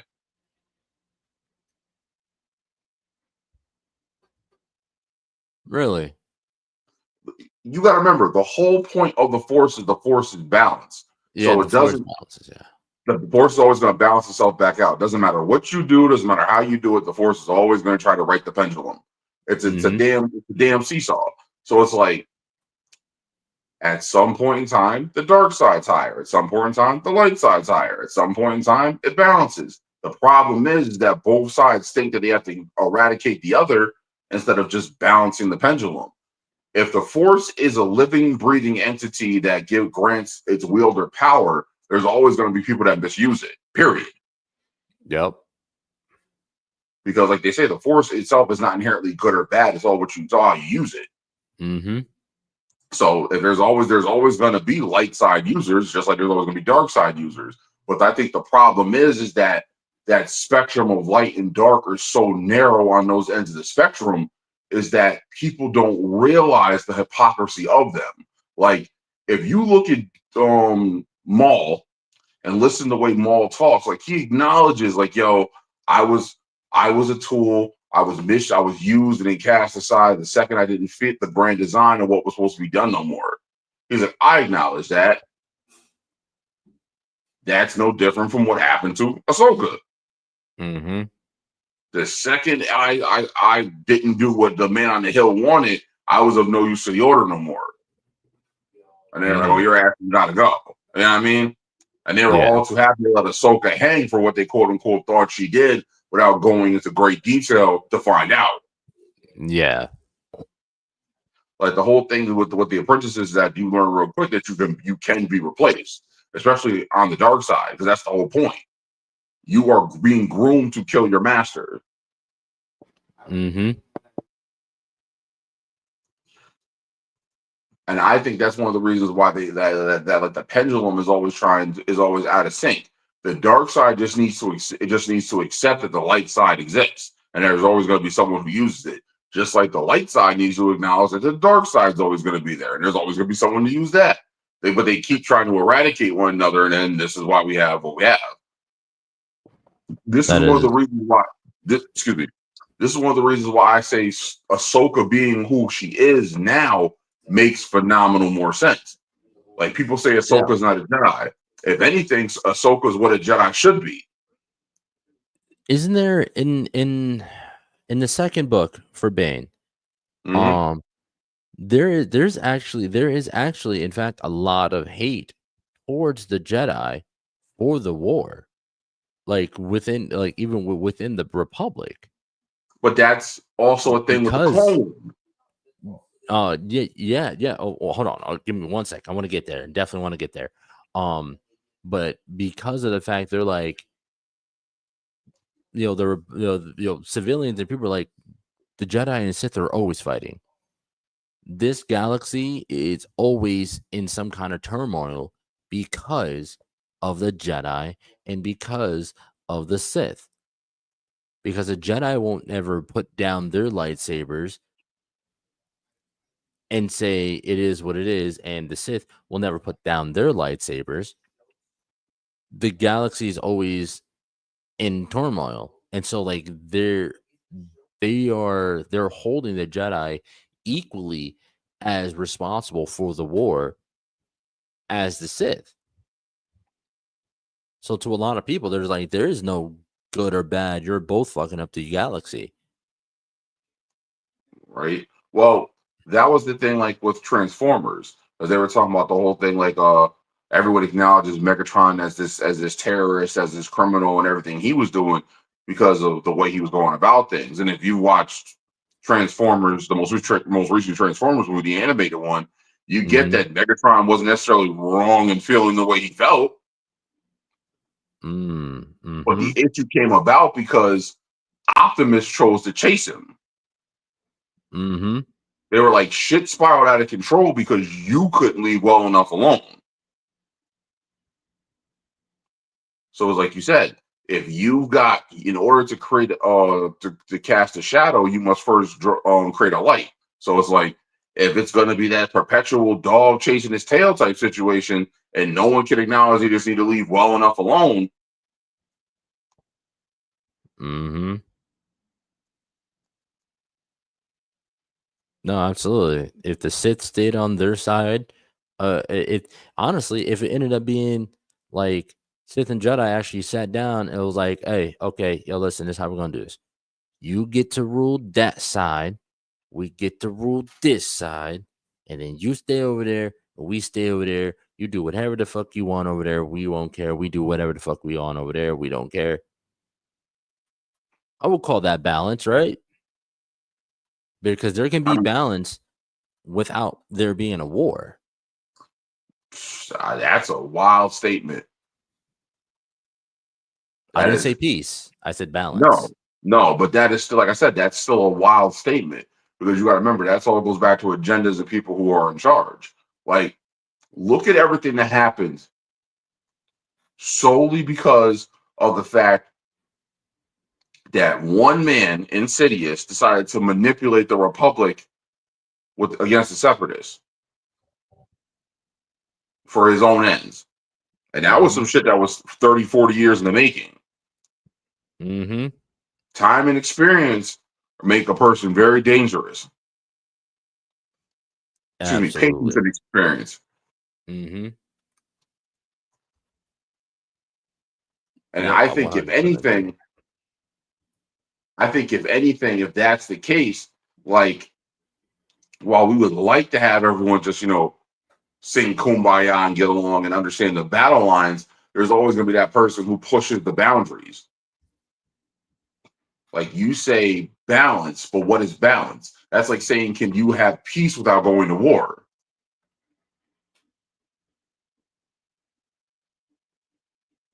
Mm. And then here's the other thing too. While Mace Windu was constantly quoted saying, we're keepers of the peace, not soldiers, the Sith are soldiers. Yeah. Now, if you've ever watched Gundam Wing or like the Gundam series, you know that some of those pilots were soldiers. What does the soldier who all they've done is fight their entire life do? Mm-hmm. They know nothing else but the fight. Right? And you saw that in the series they just did about Ventress with the one Imperial soldier that she helped. Her response is like, you've been fighting so long, you don't even realize that the war is over. Like, you don't need to do this anymore. Yo, I'm not even gonna hold you. Watching those 3 episodes, I got choked up at least 5 times. Especially in that part right there. Because I felt like it was so, like, at this point, like, you're watching these, you're invested in Star Wars. So you understand how difficult that choice was for that former Imperial soldier to make, to finally put down. And just aside from in Star Wars, just from a real world perspective, you know what I mean? If you've met soldiers who have just spent 2 tours in war, in battle, overseas, you know what I'm saying? It's so I felt like it struck a chord, because it's like, this is some real shit. It's real shit. The other thing too that was really interesting is the fact that, like, if you watched Ahsoka, if you watched Boba Fett, if you watch The Mandalorian, the Imperials, the people that work for the Empire, they come off almost like, I don't want to say Gestapos, but with some of the ways they handle situations, you get that these guys, like, they come off very, like, evil. But then you have people like that who are like, yo, I was doing my job. Mm-hmm. Like, I was a low-level enforcer in X, Y, and Z. Like, some of this shit that you guys talk about, I had no clue what was going on. Mm-hmm. Or it's one of those things like people truly believed in the cause and like, yo, well, things were better under Palpatine. Like a lot of them truly believe that. Yeah, no, we saw that in damn. It was a live action. I can't remember. I think it was in Ahsoka, where there was like they were on that planet that was actually like revamping like former Imperial like guards and shit like that, and people who used to work for the Empire. They were like rehabilitating them, giving them a second chance or something like that. Yeah, I can't remember what show it was, but it was live action. Well, I know what you're talking about. I think it was Ahsoka. But yeah, like but the chick, she actually she truly believed that the Empire was the right way to go. While but in the area that she's in, you're looking around, there's a lot of other people that are just like, you know what? Yeah, no, he was wrong. Yeah, we fucked up. We shouldn't never did that. But she thoroughly, truly believes, no, this is the right way. Damn it, I can't remember what it was. Was it Ahsoka? Because for the life of me, I know it wasn't Mando. It wasn't Mandalorian. Shit. But she ends up doing some shit that ends up betraying or something, and she ends up realizing that she made the wrong choice and ends up fucking herself over or some shit. I don't know. I can't remember, but you're absolutely right. There's people who were just doing their job, and then there were people that were honestly, truly, 100% like, I'm with this. I'm with this shit 100%. And again, like you pointed out, you said the Gestapo, if you look at when it comes to, the whole of World War II, you know what I mean? There were people that truly believed that, Germany and the leader was the right way. But there are some people who worked for them that was like, oh man, I'm just doing my job so my family don't die. I'm just doing my job because the longer I work for them, the safer my family is. And I feel like for him in that scene in particular, I know we're off topic. But we're gonna get back to it. We're gonna round it out.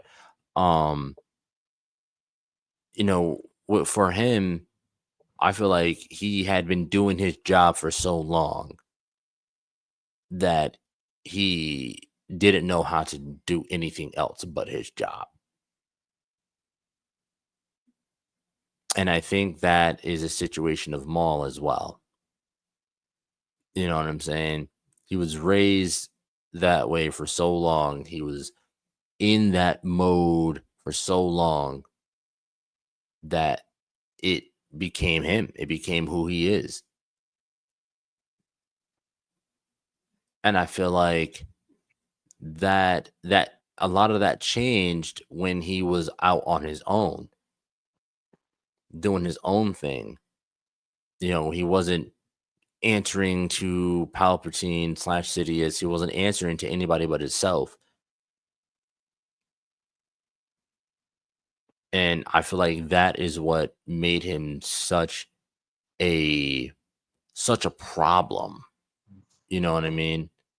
Well, I think also one of the big things with that is, and this is the big misconception with the dark side, is that they go on and on about how the force will set you free.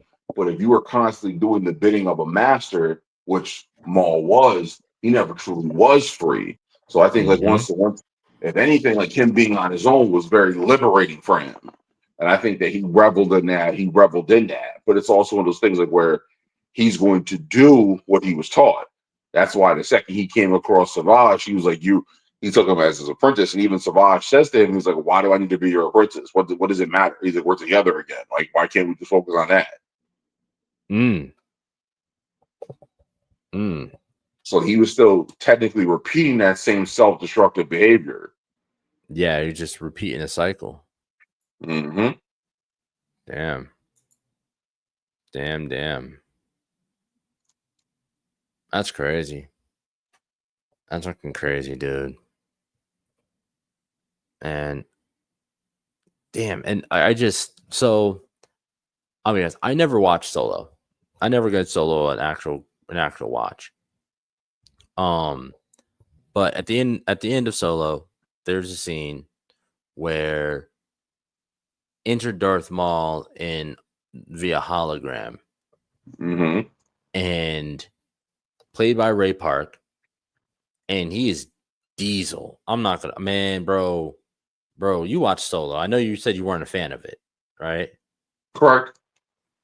But you gotta admit, Maul at the end of that, he was Diesel.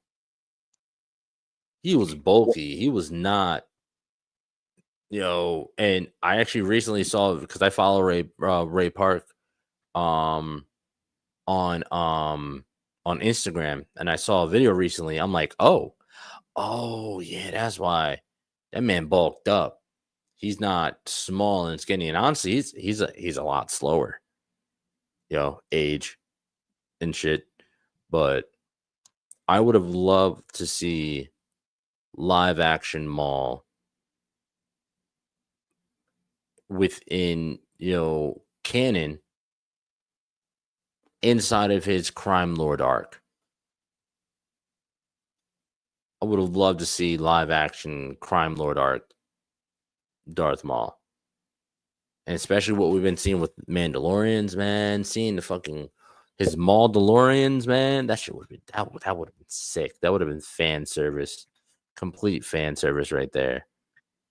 I would have loved seeing just maybe not so much a trilogy, but maybe we'll get it with the TV show of just things from his perspective and showing that, while he was technically the bad guy, he wasn't necessarily completely evil.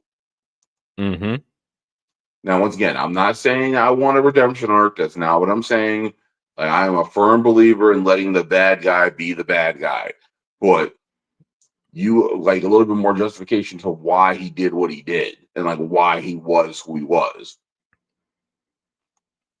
Yeah, no, I agree with you. No redemption arc. I feel like he got, I don't want to say a redemption arc. But I feel like you said in the beginning, I feel like his story played out the way it should have played out. With actually, no, it did come full circle.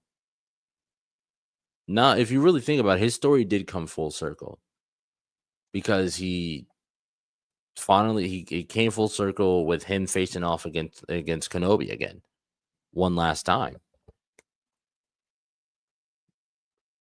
and in the end,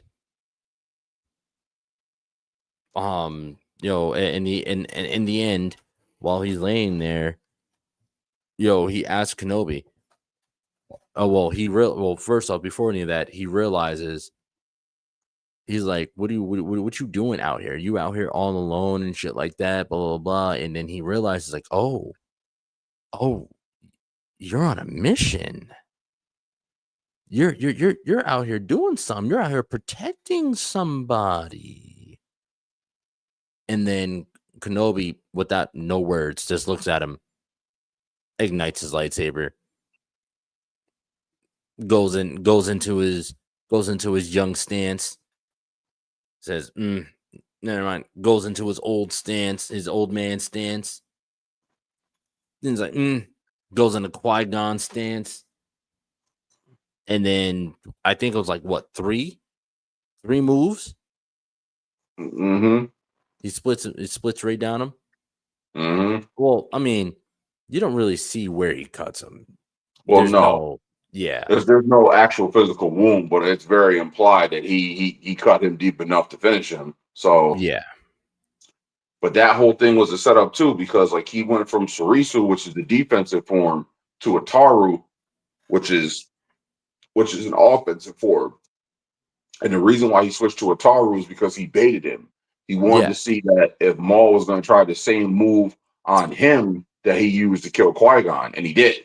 And the second he saw it, he had to scout and stopped it. So that's another one of the reasons why I say that, like, if Maul fought, even if Maul fought like the prime time Vader, like that was going to come down a lot to ego. Mm. Mm. Okay. Okay. Now, what I love is that at the end of that fight, Obi-Wan treats him with a lot of care. Well, He holds him, grabs him, like he holds him while he's laying there, and Maul looks up at him and says, "Is he the chosen one?" And Kenobi looks at him and says, "Yeah, he is." And he drifts off because at that point, Maul didn't. He more so he wanted the Sith to fall. He wanted the fall of the Sith. well, I also think it's one of those things like with the sinners thing, like with Smoke and Stack. Like, you know what I mean? Like, I think it's at the end of the day, he wanted to put Maul away and just go home. Sometimes when your life is lived and your life has been unfulfilling, or if you've been unhappy with it, sometimes the embrace of death can be very alluring. Like Mm. they say all the time that peace is a lie, but it's one of those things like where at the end of the day, sometimes that's what you want to do is just walk away from all the bullshit and just have peace of mind. Yeah. Holy shit! Yeah, man. Fucking right on the fucking money with that one. You're absolutely right. So yeah, and you know what? And especially at that point, at everything that Kenobi had been through, and then now he's faced with I'd say his first kind of like a real opponent that he ever had. I mean, he's had a lot of real opponents since then, but I mean, like the first real opponent that he had, now he's faced with him again, and he's like, bro, man, I just want to sit down and drink this damn blue tea. Let's get this. Let's just do this. Let's get this over with, and then talk about it. You die. I go back to doing what I was doing. So you think it was more so of Kenobi just being tired?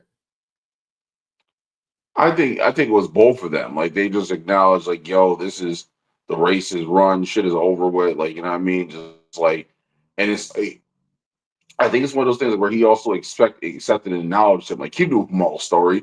He knew who Maul was. He knew what happened because he acknowledged himself. Like the whole reason why Anakin became who he was is because he failed him.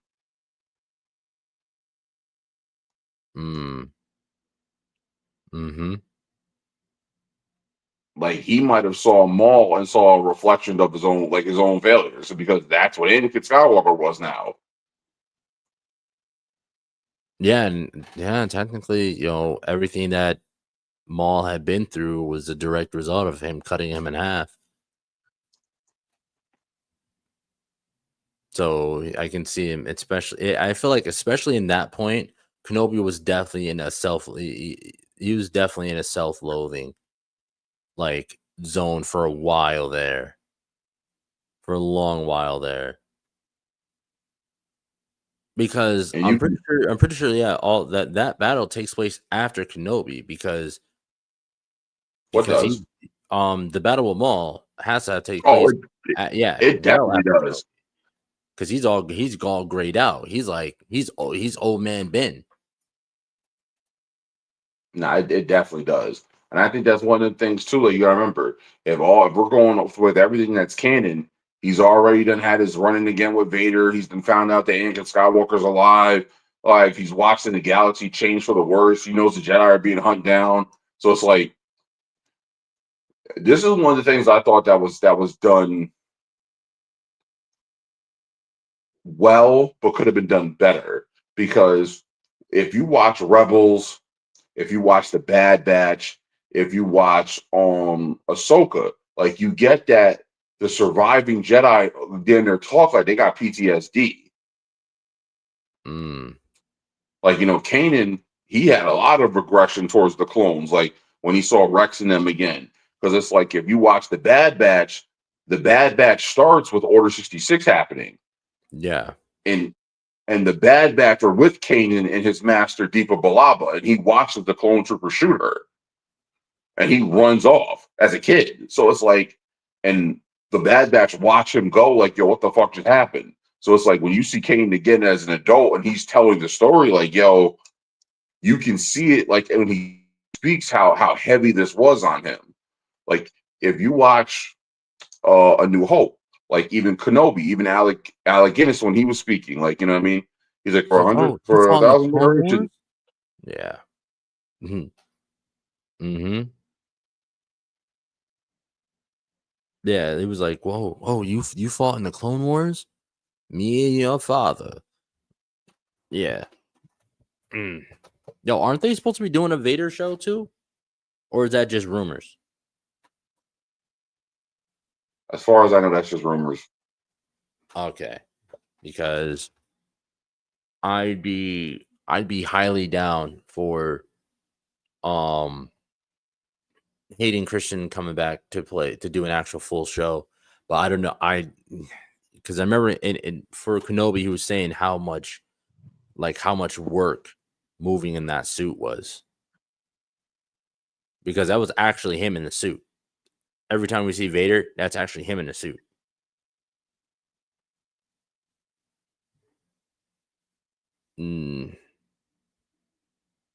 Now, also, I didn't know that it was Maul that blinded Kanan.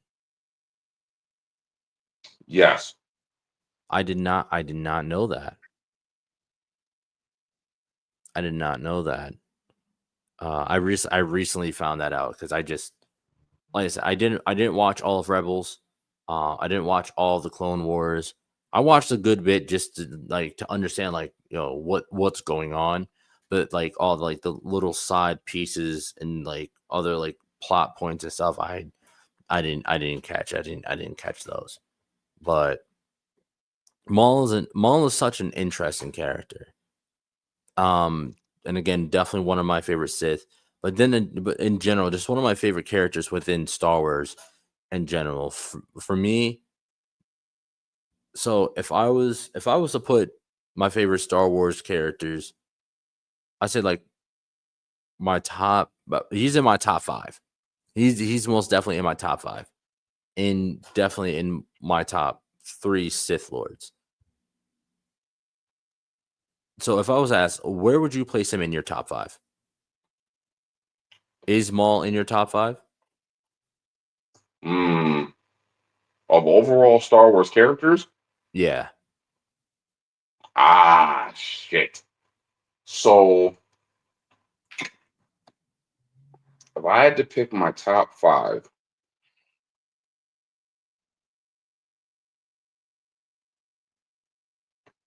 no, he's not. Oh, wow. I'd say he's top 10. I wouldn't say he's top 5. Okay.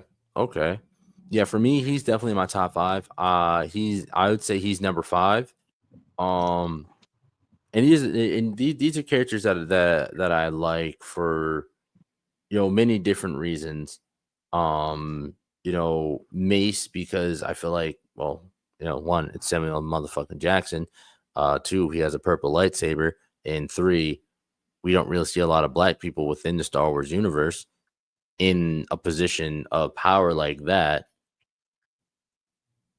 And he was just a fucking badass in general. Not to mention, his from his fighting style to all the lore that surrounding Mace. Then Yoda's in the top 5 as well. Because of one, how fucking old he is and how strong he is in the Force. Forget about lightsaber combat, just his ability within the Force alone puts him in my top 5. And his age alone puts him in the top 5. And the fact that nobody knows who trained him, nobody knows what race he is. Well, that one's the thing with George Lucas. Yeah, that's a George Lucas thing. But even then, I feel like that's a part of it.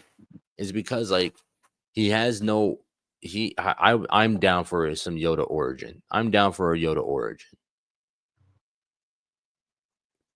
I would love that. So Mace, Yoda, Anakin's in there. Just because he's a fucking badass in general. And Maul. It's kind of all over the place, and that's no order. That's no specific order. No specific order.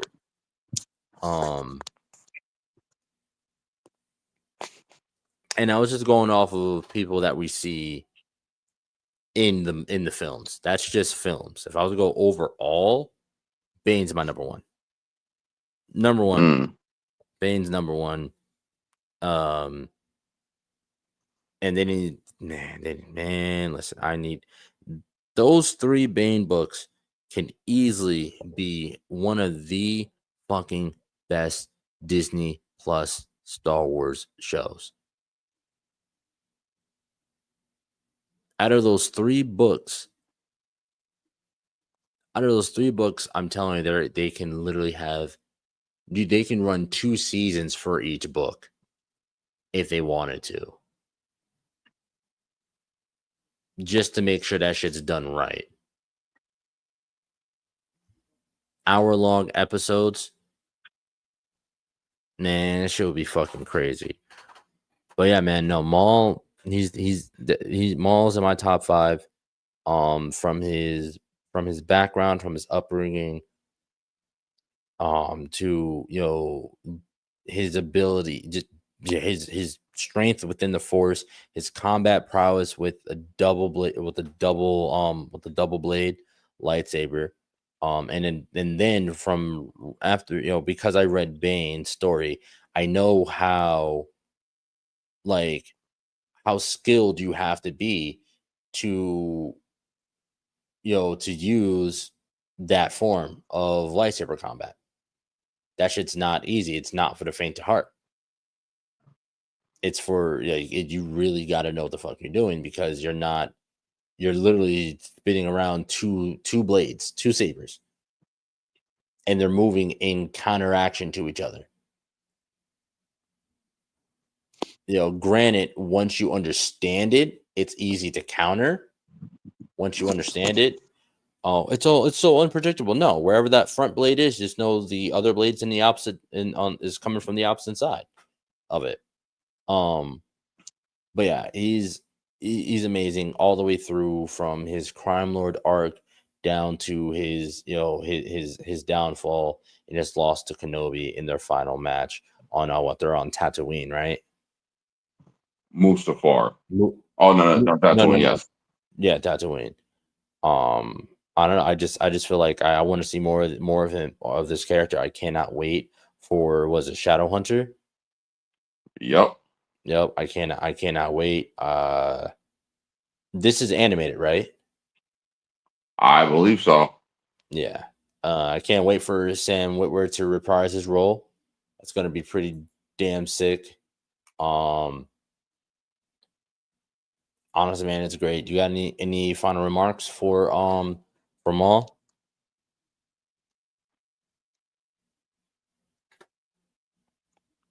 Do I have any final remarks for Maul?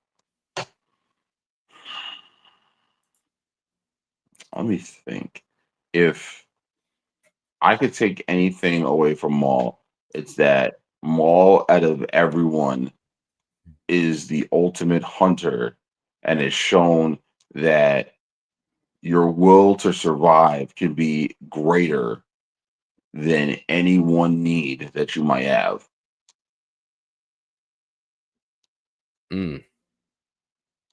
Damn. Yep. Absolutely. Honestly, I couldn't have said that better myself. This man was literally cut in half. Had no legs whatsoever, and from taking a massive L like that to then becoming the head of the fucking crime syndicate and building your own crime syndicate. He didn't take over. He didn't just take over a crime. He built his own crime syndicate to then ruling an entire planet of people. Like, from being cut in half. If that's not a fucking glow up, I don't know what the fuck is, bro.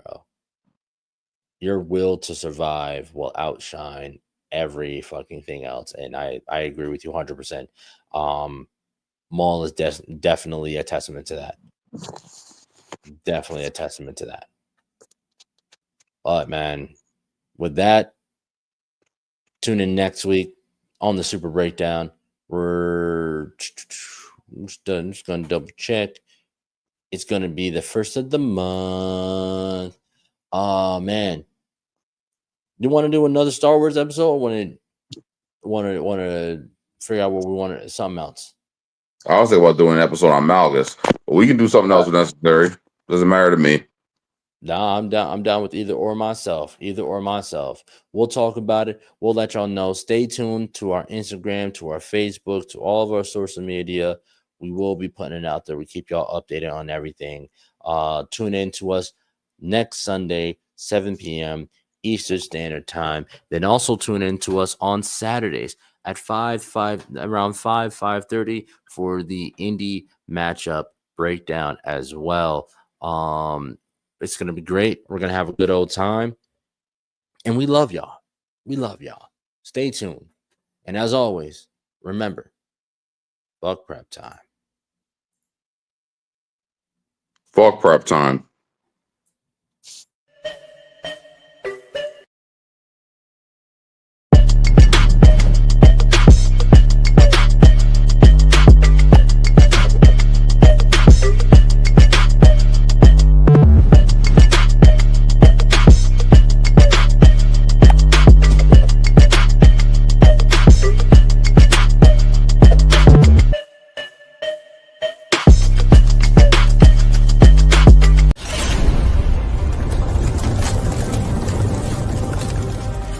Welcome to the Super Breakdown Podcast, where cosmic tales unfold.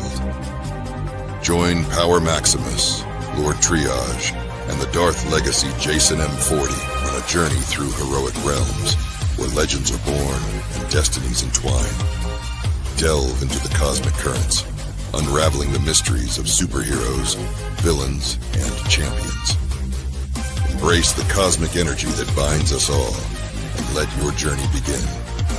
This is the Super Breakdown Podcast. Enter the cosmic saga.